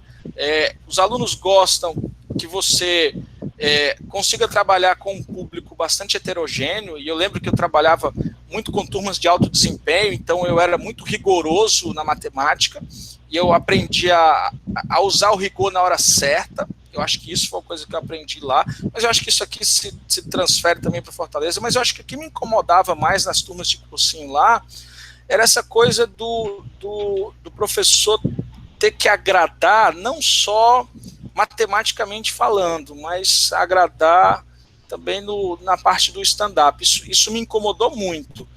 Se tiver alguém aí de São Paulo, né, que possa comentar alguma coisa desse tipo, algum aluno que viveu lá a realidade em São Paulo, talvez possa confirmar o que eu falei, mas eu realmente demorei para me adaptar. Aí o que foi que eu falei? Eu fui assistir aulas de vários professores para entender o que eu tinha que fazer de melhor, né? Então eu assisti, pessoal, sem brincadeira, eu assisti umas 50 aulas assim de 50 minutos de vários professores de todas as áreas, química, física, história, geografia, inglês, eu juntei tudo, eu anotava tudo, eu sabia o que cada professor fazia, os traços, assim, o que aqueles cara fez que os alunos, que legal isso aí. Eu perguntava para o meu chefe quem eram os professores que tinham lá, eles chamam as enquetes que as escolas fazem de Ibope, né? Então eu perguntava quem eram os professores de melhor Ibope. E aí eu ia assistir as aulas desses caras. Isso não é comum na nossa cidade aqui em Fortaleza. Eu não sei por que existe esse preconceito com isso, do professor assistir a aula do outro professor, né? Mas isso é uma coisa que eu acho que me ajudou bastante lá. Mas, como eu falei, o que me incomodou, para responder melhor a pergunta, era essa coisa de você ter que agradar não só na matemática, e talvez agradar um pouco nessa coisa do ser engraçado.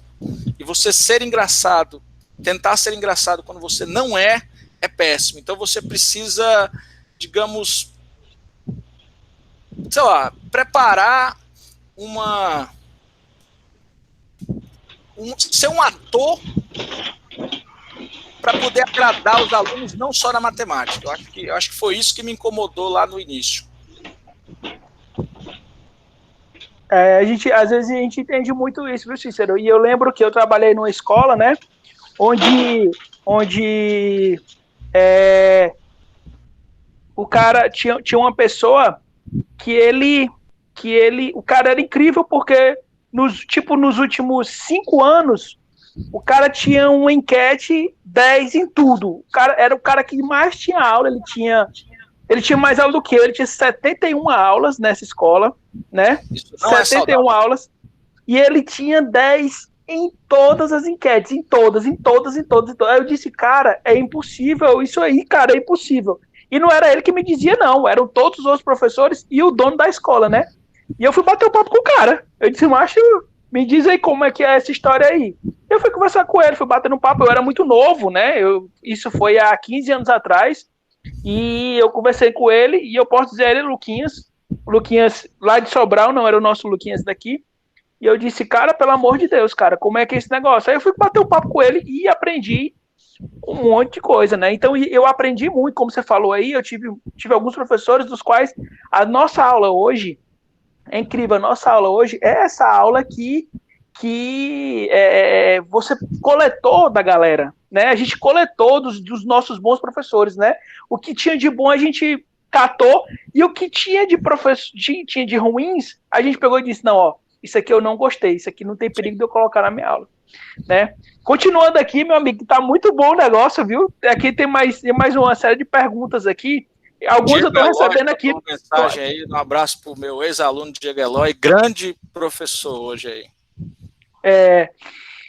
Tem uma aqui que eu recebi pelo WhatsApp, cara, que é o seguinte: a realidade das escolas públicas para matemática de Olimpíadas ainda é distante do ideal?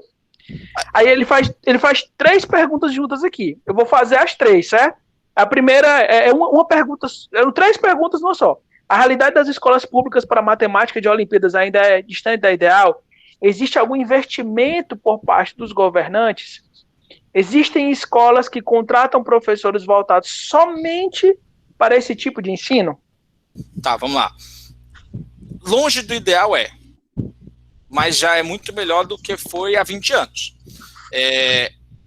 A Olimpíada Brasileira de Matemática das escolas públicas, né, ela realmente contribuiu bastante para melhorar o nível dessas escolas, o nível de ensino dessas escolas, né?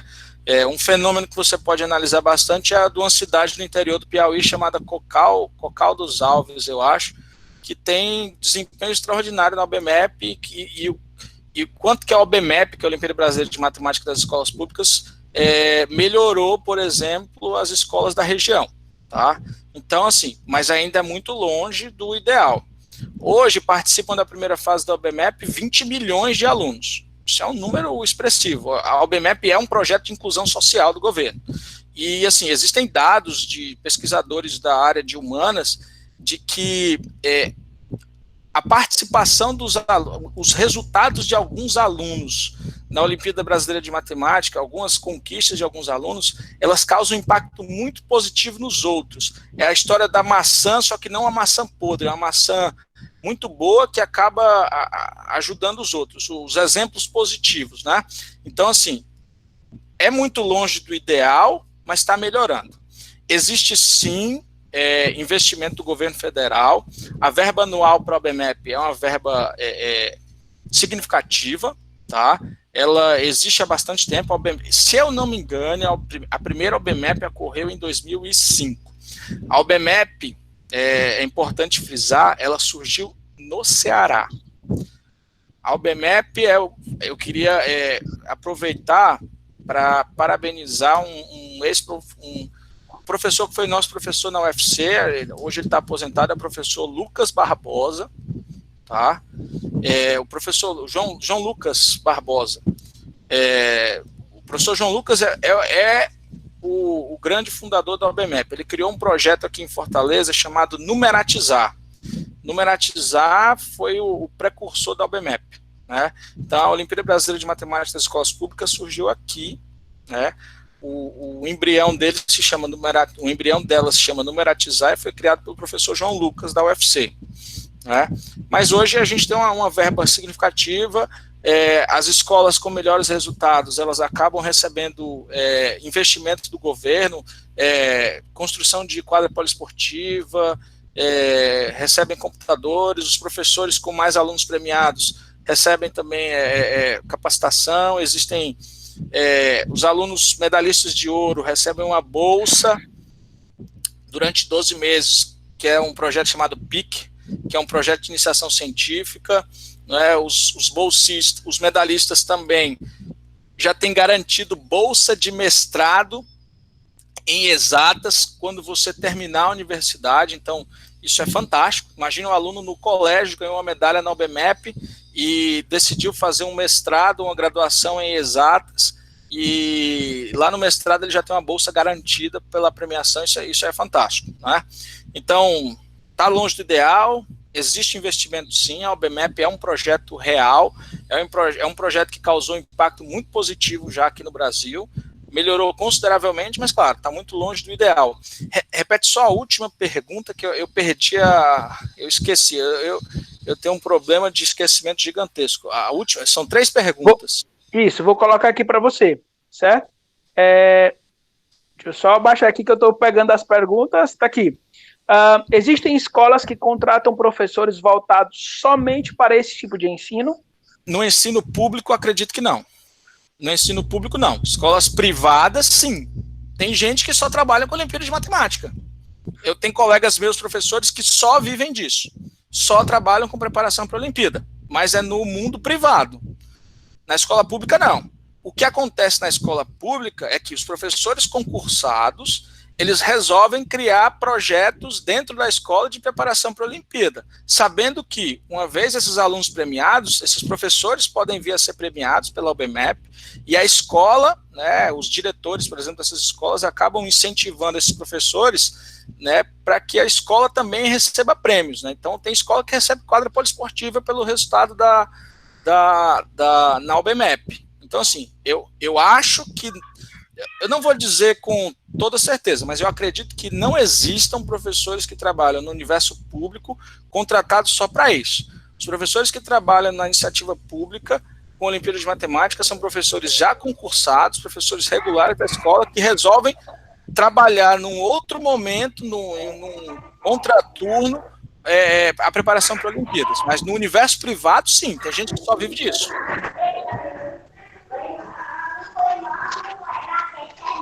Cícero, beleza, cara.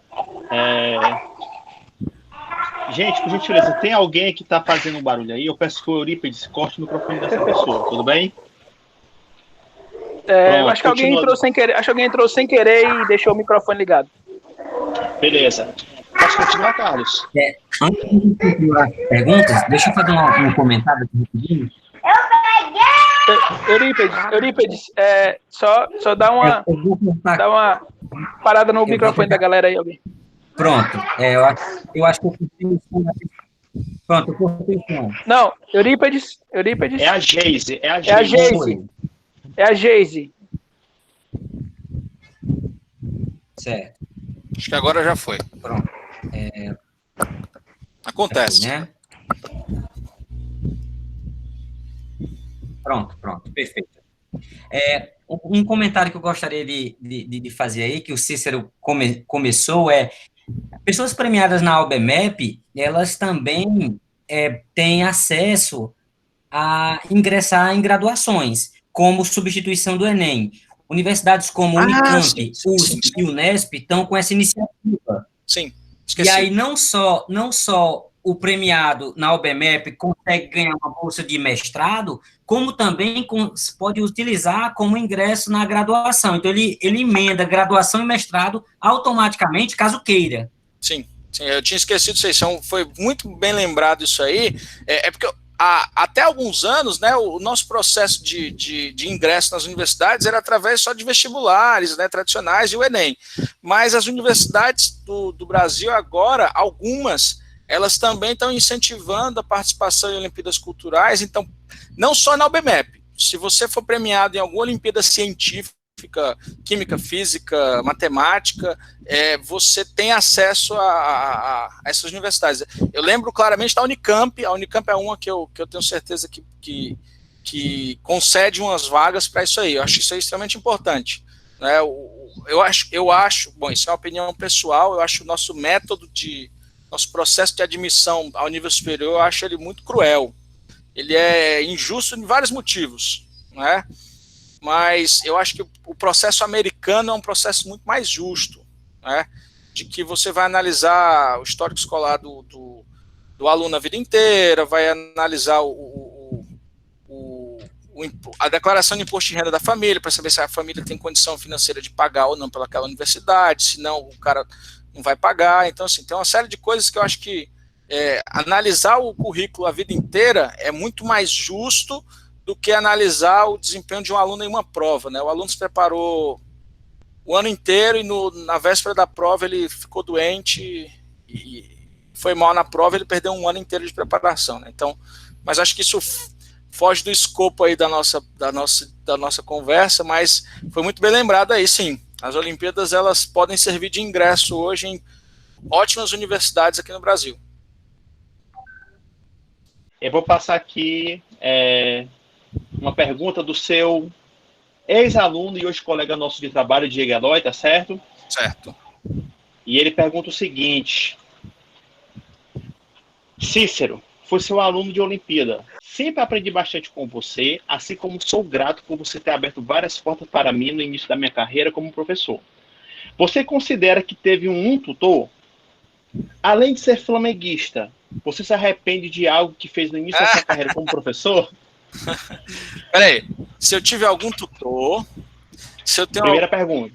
Certo. Se você teve algum tutor, e o segundo, o Flamengo até ano retrasado só lhe dava desgosto. Então, fora esse erro, você se arrepende de mais alguma outra na sua carreira como professor? Tá, vamos lá. Eu tenho um professor que hoje que é meu amigo até hoje, que é um dos meus melhores amigos, que foi uma das pessoas que eu mais me inspirei quando eu queria ser professor de matemática, que é um cara chamado Marcelo Mendes de Oliveira. Né? Então, esse cara foi o cara que confiou, por exemplo, em mim.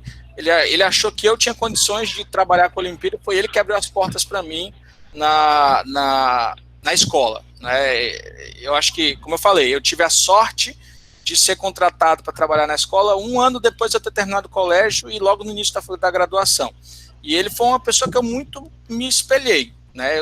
Eu me inspirei demais e eu lembro que eu dizia assim, eu queria fazer coisas na sala de aula, na lousa, aí, coisas de matemática tão boas quanto esse cara faz. Então ele foi um tutor para mim, um cara que me aconselhou muito na carreira, que me deu bons direcionamentos, né? Um cara que eu agradeço demais até hoje. Então, respondendo a primeira pergunta, eu acho que eu posso citar uma parte do hino do Flamengo que diz: eu teria um desgosto profundo se faltasse o Flamengo no mundo, né? Então, tristes são os não flamenguistas, né? Que não sabem o quanto é bom ser flamenguista. Mas, cara, eu acho que alguma coisa que eu possa ter me arrependido no início da carreira poxa, eu realmente não lembro de algo que eu possa ter me arrependido. Eu acho que, assim, talvez ter me dedicado um pouco mais... pronto, eu tenho um exemplo legal. Eu acho que eu fui muito narcisista do início da minha carreira. Eu sempre gostei muito de geometria plana. Então, durante muito tempo, eu estudava geometria plana numa quantidade absurda. E eu pensava assim, eu sou bom em geometria plana e eu quero ficar cada vez melhor em geometria plana. E eu não dava tanta atenção às outras áreas. Hoje não. Depois de muitos anos, eu pensei, eu preciso parar de estudar geometria plana, só geometria plana, e estudar mais as outras coisas. Então eu acho que talvez uma coisa que eu me arrependo é de não ter estudado mais as outras grandes áreas da Olimpíada cedo. Né? Se eu tivesse estudado mais, com mais dedicação, como eu estudei geometria, talvez eu fosse um professor muito mais qualificado, né? Mas eu demorei muito para perceber isso aí. Eu acho que isso foi uma coisa meio narcisista, né? Eu queria ser cada vez melhor em algo que eu já era muito bom. Então, acho que isso foi algo que eu teria feito diferente. Beleza. Cícero, mais uma vez, cara, eu quero te pedir desculpas. A gente está aqui realmente se estendendo, tá bom? Mas as perguntas não param. Desculpas, pode. E eu não tô com pressa, não. Não precisa pedir desculpa. Beleza, cara. Eu que agradeço ao convite que vocês me fizeram. Eu tô adorando isso aqui.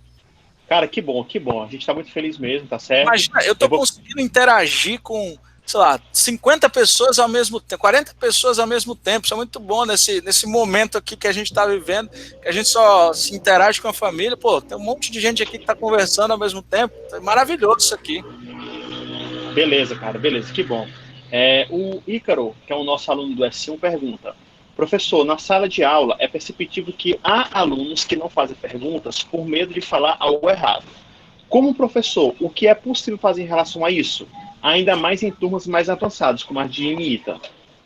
Tá, eu citei um livro que eu gostei muito, que eu recomendaria para todos, chama Mentalidades Matemáticas, da autora Jo Boaler. Ela cita muito o erro como talvez a ferramenta mais importante no processo de ensino-aprendizagem. Então, ela gosta muito de chamar os alunos para a lousa. Chamar qualquer aluno para a lousa, para que eles, primeiro para que eles percam essa coisa do medo de errar e do medo de perguntar, porque no momento que o aluno ele percebe o erro dele, cara, o momento que você percebe o seu erro é um momento absurdamente gratificante.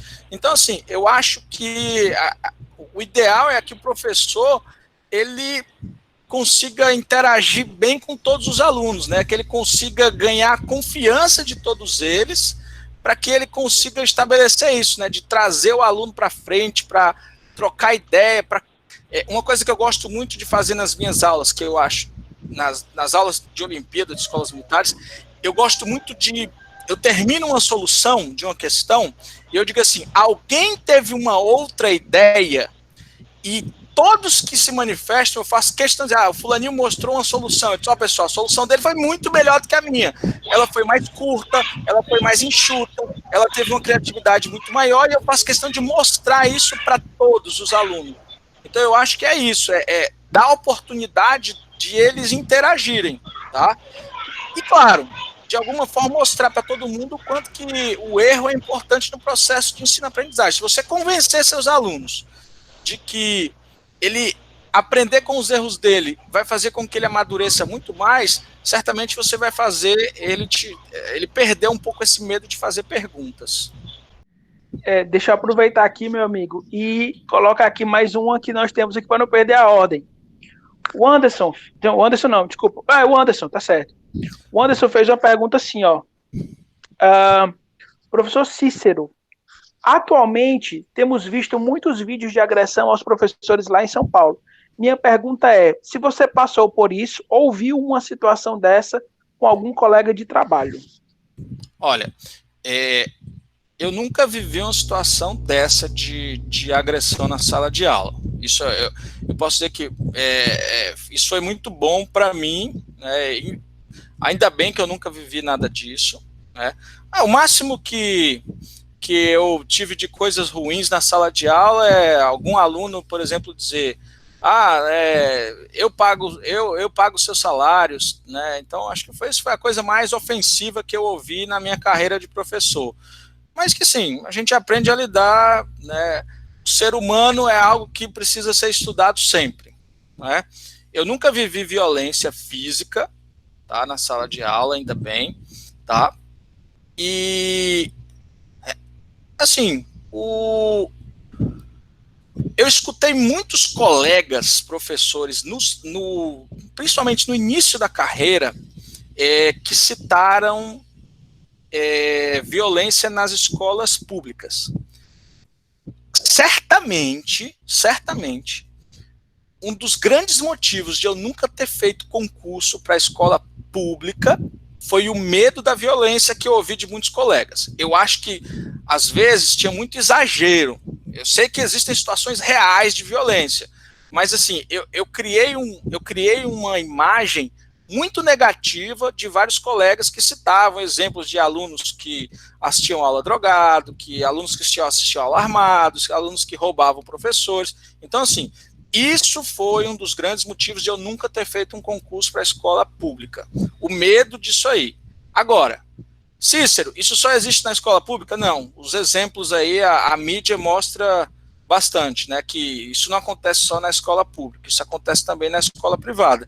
Mas, assim, eu felizmente, eu nunca passei por uma situação dessa de violência, eu não desejo isso a ninguém, né, e assim, acho que a única coisa que eu vivi de ruim, como eu falei, foi comentários desse... quando eu fui morar em São Paulo, existia um pouco de racismo, né, e por causa do preconceito com o nordestino. Isso teve. Mas aí, uma coisa que eu percebi que eu deveria fazer era usar o racismo a meu favor. Eu tentei, digamos, tapar os ouvidos. É claro, tem determinado ponto que começa a ficar muito ofensivo, mas, assim, eu tentei, tipo, não entrar numa zona de atrito com os alunos e usar a meu favor. Eu chegava e dizia assim: então, pessoal, né, quando eu vim do Nordeste para cá, eu vim num pau de arara e ele parou em frente à escola de vocês. Na porta da escola... a minha esposa está dizendo que não é racismo, é xenofobia, tá? Então, eu dizia para os meus alunos: olha, eu vim num pau de arara, parei na frente da escola e tinha um papel escrito assim: contratamos professor de matemática. Eu me disponibilizei, estou contratado e aqui eu estou dando aula para vocês, seus imbecis. Eu dizia desse jeito, quando eu me sentia, por exemplo, ofendido, né, por atitudes de xenofobia, como a minha esposa disse, de racismo, né, de preconceito com o nordestino, né, e claro, tem uma coisa que nós, nordestinos, temos que nos orgulhar, especialmente os cearenses. Fortaleza é a cidade que mais aprova no ITA no Brasil. Então, quando eu queria pegar pesado com os alunos, eu dizia: olha, pessoal, a cidade de São Paulo tem 15 milhões de habitantes, 20 milhões de habitantes. A cidade de Fortaleza, sei lá, tem na época que eu trabalhava lá, tinha 2 milhões e meio de habitantes. A cidade de São Paulo aprovou 2 alunos no ITA, Fortaleza aprovou 40. Então, desculpa aí, né?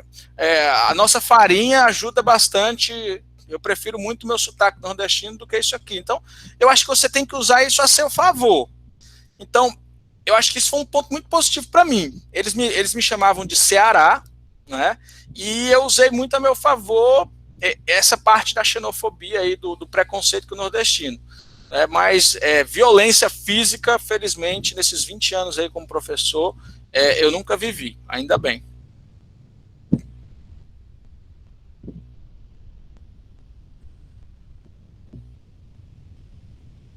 Deixa eu aproveitar aqui, então. Isso aí ainda é muito comum, viu, professor Cícero? Infelizmente, ainda existe demais, a gente tem 2 perguntas aqui, certo? Uma do Euler e uma do Leandro, né? Que eu vou fazer a do Euler e logo depois a do Leandro. A do Euler é o seguinte: o Euler é nosso aluno, né? Lá, e ele diz: que tipos de exercícios / estudos devemos fazer para instigarmos a pensarmos fora da caixa, né?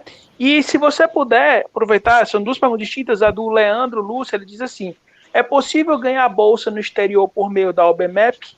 Se sim, como é um processo? Eu vou começar respondendo a segunda, né? Certo. É possível. Leandro. Claro, assim, não é a medalha na OBMEP que vai te dar uma bolsa no exterior. É que no exterior, esse processo de você ser aceito na universidade, ele analisa muito seu currículo. Então, claro, a participação em projetos extracurriculares é importante, Olimpíadas, sei lá, qualquer projeto extracurricular que você tenha feito vai ser importante para agregar o seu currículo e, de alguma forma, você ganhar uma bolsa, né, em alguma universidade fora. Então, não é só a medalha na ABMEP, mas ela também vai contribuir para isso. Olha, a primeira pergunta é muito vasta, né, de citar exemplos que a gente pode usar para deixar a aula um pouco mais dinâmica ou melhores. De novo, eu vou citar o livro da Jo Boaler. Ela tem 2 volumes do Mentalidades Matemáticas. O primeiro eu acho melhor, mas o segundo, é porque o primeiro ele é muito mais abrangente, porque ele usa muito a neurociência ligada à educação para mostrar que esse pensamento, essa mentalidade de crescimento, ela, assim, os estudos atuais de neurociência dizem que o nosso cérebro ele tem poder de crescimento, né? Então, quanto mais você se dedica a uma coisa, você pode ter um crescimento cerebral, o cérebro ele é plástico, e ela citou exemplos de diversos tipos para mostrar que é possível aprender de maneira profunda matemática, né? Então, o livro é mais legal por causa disso. Mas o volume 2, que é o Mentalidades Matemáticas, Ensino Fundamental, ela dá dezenas, mas dezenas de bons exemplos para você usar na sala de aula. Eu realmente aconselho que todos vocês, professores de matemática, leiam todos os livros da Jo Boaler, tá? Todos. Porque ela, além de falar sobre o quanto é importante você mudar a mentalidade do aluno e mostrar para ele que é capaz de qualquer aluno aprender matemática em qualquer momento da vida, ela também cita bons exemplos de você usar na sala de aula. Então, eu recomendo todos esses livros dela.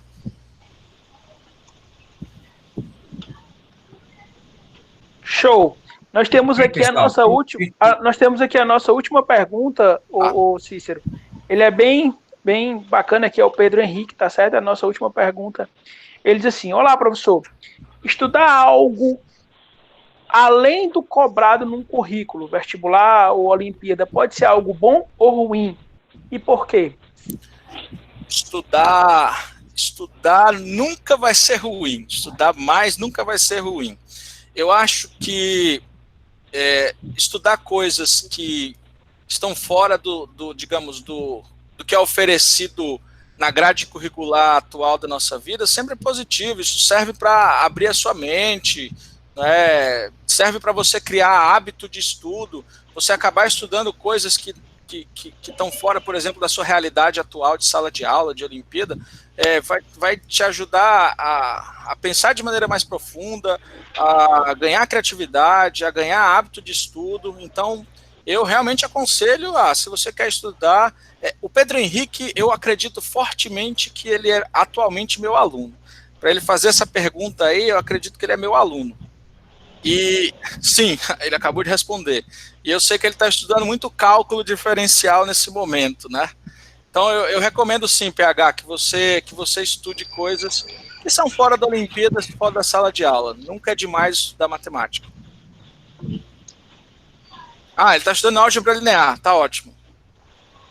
Show, maravilha. Cara, eu já vou me despedindo aqui de todos. Muito obrigado a todos. Nunca esqueçam aí do nosso... Na próxima quinta está aqui. Eu quero agradecer ao Cis, que vai dar o fim aqui é o meu amigo Eurípides, mas, cara, muito obrigado, muito prazer. O Marcelo também foi um incentivador meu, né? Marcelo é um cara fantástico, né? E eu quero deixar aqui registrado, aproveitando. Marcelo, você é um cara fantástico. Eu sempre que o encontro, digo isso para ele sabe disso, mas a gente elogiar na frente é uma coisa, mas elogiar quando as pessoas não estão vendo é melhor ainda, né? Então, fantástico, viu? Cícero, brigadão, cara, pela força aí, tá certo? Valeu. E aí eu quero deixar as palavras, deixar aqui com o Eurípides, que vai nos dar o ar da graça aí. Tá bom, valeu. Pessoal, eu gostaria de agradecer a todos, em especial ao professor Cícero Thiago, por essa palestra muito bonita, elegante, simples. Obrigado, Cícero. É um prazer e uma honra para a nossa instituição tê-lo aqui, tá? Mesmo que de forma virtual. Gostaríamos de agradecer a todos os participantes. A realização disso aqui foi pensando em vocês, tá? Na comunidade, tanto interna quanto externa. Gostaríamos de destacar também, como o professor Carlos Henrique acabou de citar, na próxima semana nós teremos uma outra palestra do professor Carlos Gomes. Ele vai falar sobre 4 cores são realmente suficientes. É uma palestra de divulgação científica. Muito legal. Pois é, então... Carlos Gomes lá do Rio Grande do Norte, né? Exatamente. Exato. Então, pessoal, nós gostaríamos de passar a palavra final para o professor Tiago, e é isso. Obrigado a todos. O professor Tiago sou eu? É você, Cícero. Cícero. Bom, pessoal, agradecer ao convite, dizer que eu estou disponível para quantos eventos desse tipo vocês quiserem me convidar, tá? Eu adorei estar aqui, conversar com todo mundo. Eu acho que é extremamente importante esse tipo de evento, né, na formação de professores. Eu acho que deveria existir uma preocupação muito maior na formação de professores do que de fato existe, né, no Brasil. Então eu acho que eventos desse tipo são extremamente importantes. Eu que agradeço, eu adorei estar aqui. Agradeço a todos os alunos que passaram 2 horas aqui me ouvindo, tá? E é isso, é só agradecer a todos, desejo tudo de bom a todos, espero que esse problema da pandemia acabe logo para que eu possa visitar o campus de vocês aí e fazer uma palestra pessoalmente, tá? Então eu agradeço demais a todos os meus colegas aí contemporâneos de faculdade, né, a todo mundo que assistiu, meu irmão que assistiu aí, a minha esposa que também assistiu, o meu aluno PH que também assistiu. Então agradecer a todo mundo que esteve aí e dizer que sintam-se à vontade para me procurar nas redes sociais. A minha esposa colocou o link do meu Instagram, sintam-se à vontade para trocar ideias, eu estou aqui para trocar ideia. Eu acho que a gente só cresce com isso, trocando ideias e só assim a gente vai evoluir, tá bom? Desejo tudo de bom a todos e lembrar de ficar em casa, tá? Quanto mais, se a gente ficar em casa, quanto mais cedo vai acabar esse problema. Então vamos respeitar a quarentena. Beleza, Cícero? Valeu, pessoal. Beleza, Cícero, antes da gente se despedir, cara, a gente gostaria de fazer aqui algo que foi idealizado pelo nosso colega Carlos Henrique, né?